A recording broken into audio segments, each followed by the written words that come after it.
नमस्कार दोस्तों, स्वागत है आप सभी का संस्कृति आईएएस के यूट्यूब चैनल पर। मेरा नाम है शुभम और आज हम समझने वाले हैं एक अहम फैसले को लेकर जो दिया गया उड़ीसा हाईकोर्ट द्वारा और संबंधित है एक महिला कर्मचारी के अधिकारों से।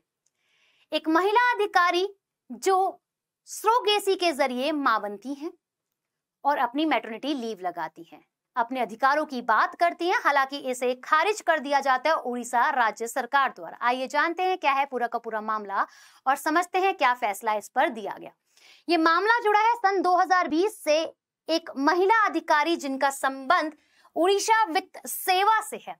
ये सरोगेसी के जरिए मां बनती है, अपनी 180 दिन की मैटरनिटी लीव को लगाती हैं और इसे उड़ीसा राज्य सरकार द्वारा खारिज कर दिया जाता है।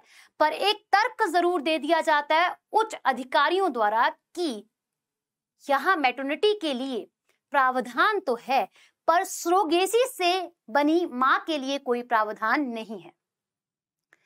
अब यही तर्क को ध्यान में रखते हुए और अपने अधिकारों को लेने के लिए ये एक पेटिशन दर्ज करती है उड़ीसा हाईकोर्ट के अंदर और ये सीधा पहुंचता है सिंगल जज बेंच के सामने और इसके बारे में यहाँ पर समझाया जाता है, यहाँ पे तर्क दिया जाता है जस्टिस संजीव कुमार पानीघरी द्वारा।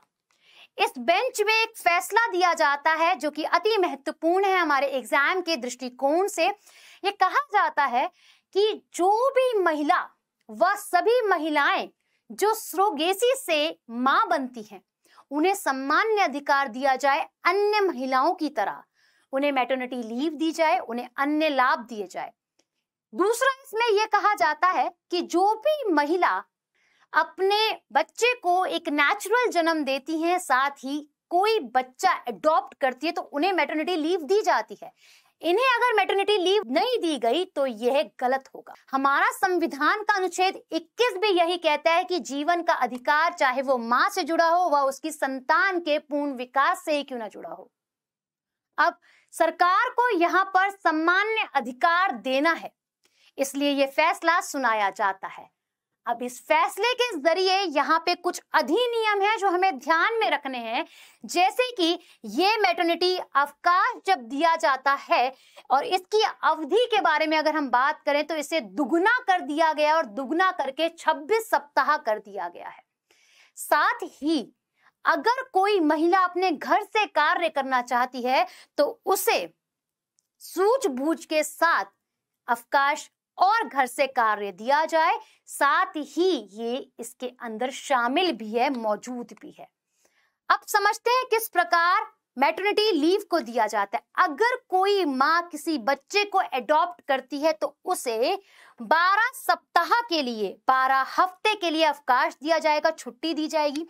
साथ ही अगर कोई मां बच्चे को जन्म देती है, पहले और दूसरे बच्चे को, अपनी पहली और दूसरी संतान को, तो उन्हें 26 सप्ताह का अवकाश दिया जाएगा। यही वह अपने तीसरी संतान को जन्म देती है तो उसे 12 हफ्ते की छुट्टी दी जाएगी। साथ ही अगर कोई महिला अपनी डिलीवरी से पहले, अपने बच्चे के जन्म से पहले अवकाश लेना चाहती है तो उसे 8 हफ्ते पहले छुट्टी दे दी जाएगी। और यही हम सरोगेसी की बात करें तो सेम आप सभी का 12 हफ्ते की लीव दी जाएगी। अब इससे क्या लाभ होगा, क्या महत्व है मैटरनिटी लीव से? जैसे कि मां बनने वाली महिलाओं को वित्तीय स्थिरता का भाव रहेगा। दूसरा पॉइंट, यहाँ महिला और नवजात शिशु की सुरक्षा को सुनिश्चित किया जाएगा। तीसरा पॉइंट, श्रम बाल में महिलाओं की भागीदारी को बढ़ाना। और चौथा, अति महत्वपूर्ण, समावेशी लोकतंत्र को बढ़ावा देना। ये इसके महत्व है। अब एक सवाल आप सभी के लिए जो जुड़ा है आप लोगों के इसी पॉइंट से, इसी चर्चा से, आप बताइएगा आपको वीडियो कैसी लगी। साथ ही अपना प्यार और कमेंट में आंसर जरूर दीजिएगा।